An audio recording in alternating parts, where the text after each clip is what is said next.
Hi friends, তোমরা কেমন আছো? আশা করছি ভালো আছো, সুস্থ আছো। চলে এলাম নতুন একটি ভিডিও নিয়ে। দেখো, আমাদের এখানে বৈশাখ মাসের সংক্রান্তিতে গাজন হয়। তো আজকে আমাদের এখানে গাজন, তো সেই ভিডিওটি তোমাদের সাথে নিয়ে এসেছি। তোমরা একটি লাইক দিয়ে ভিডিও দেখতে থাকো, আশা করি ভালো লাগবে। তোমাদের সাথে সব কিছুই শেয়ার করবো, তোমরা দেখতে থাকো।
আমরা এসেছি দেখো বাবার মন্দিরে, আর কত সুন্দর দেখো লাগছে, মন্দিরটাকে সাজিয়েছে আলো দিয়ে, খুব সুন্দর লাগছে।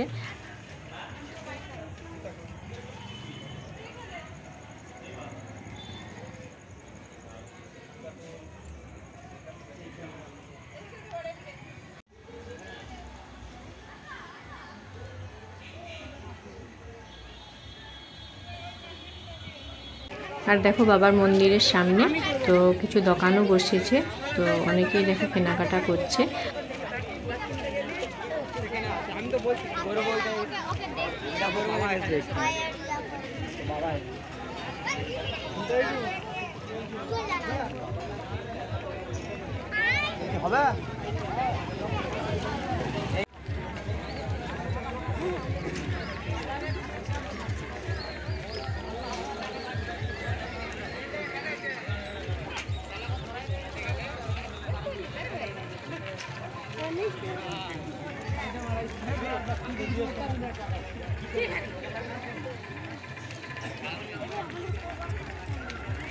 বন্ধুরা, তোমাদেরকে তো সব কিছুই ঘুরে ঘুরে দেখালাম, আর আজকে ভিডিওটি এখানেই শেষ করছি। তোমাদের কেমন লাগলো জানিয়েছো। সবাই ভালো থেকো, সুস্থ থেকো, টাটা।